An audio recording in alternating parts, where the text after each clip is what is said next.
Many people now have began to discuss Cardinal Anders Arborelius, who is a Carmelite, as a possible pope in the next conclave, as being elected in the next conclave. And this is something that some people are beginning to take very, very seriously. And I just thought we'd look at some of his bio so that maybe people will know who he is if he steps out onto the loggia during May. We see who this guy is, and I just want to give a short reflection on him, which I find interesting. So Cardinal Anders Arborelius, Carmelite, Descalz Carmelite, I think, Bishop of Stockholm, Sweden, was born in Sorengo on the 24th of September 1949. He converted to Catholicism at the age of 20. In 1971, he entered the Order of the Descalz Carmelite Fathers in Noraby and gave his perpetual vows in Bruges, Belgium in 1977. He carried out his studies in philosophy and theology in Belgium at the Theresium in Rome. At the same time, he studied modern languages at the University of Lund. On the 18th of September 1979, he was ordained a priest in Malmo. On the 29th of December 1998, he was consecrated bishop at the Catholic Cathedral of Stockholm. He thus became the first Catholic bishop of Sweden of Swedish origin since the time of the Lutheran Reformation in the 1500s. From 2005 to 2015, he was president of the Episcopal Conference of Scandinavia, while in 2015 he was elected vice president. He was appointed a member of the Commission of the Presidency for the Pontifical Council of the Family from 2002 to 2009. On the 21st of January, he was appointed as consultant to the Pontifical Council for the Laity. He was created proclaimed cardinal by Pope Francis in the consistory of the 28th of June 2017 with the title of Santa Maria degli Angeli. And one thing just to note, I suppose 2 points just to note, he's the first cardinal ever in the history of Sweden ever to be named cardinal. Even before the Reformation, there was never a cardinal from Sweden. And also, I mean, the crisis we have in the church today is a crisis of theology.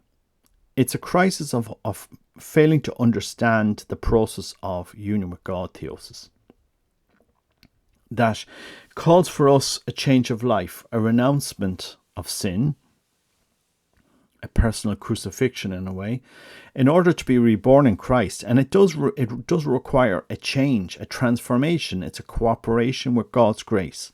And this cooperation requires on our part that we renounce something in order to take something that God is trying to give us. We renounce the world, the flesh and the devil, as us Irish will understand when we go to Lough Derg and we stand there in front of the cross with our arms outstretched as we do the beds, as they say on Lough Derg, and we say, I renounce the world, the flesh and the devil. Well, it's kind of in essence, that is the spiritual life, because unless you do that, you can't have union with God. And the Carmelites will understand this well, because because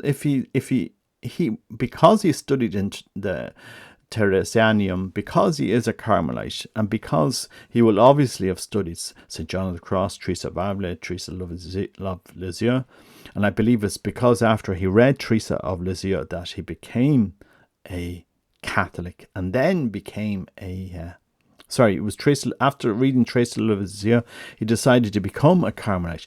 Then maybe he could actually guide the church in her path, in her to understand the importance of union with God. Unless we have saints, how can we change the world unless we have saints? And it is this process of theosis.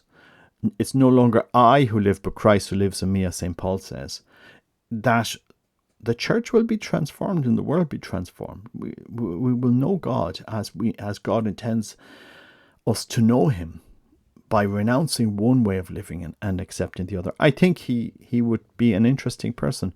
If he was born in 1949, that makes him 76, if I'm not mistaken, at the moment. So the average age a pope is elected is usually 65.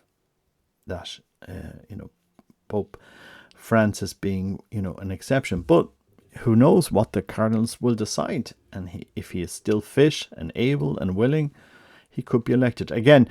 His name has started to go around in various circles, and I just thought I would put out this Cardinals Profiles video and reflection on this possible new Pope. Who knows? And if he appears on the loggia, at least we know a little bit about him. And I think he would be an interesting person to guide the church. I think he could offer a perspective that is quite unique. It's been a long time since we've had a Carmelite Pope.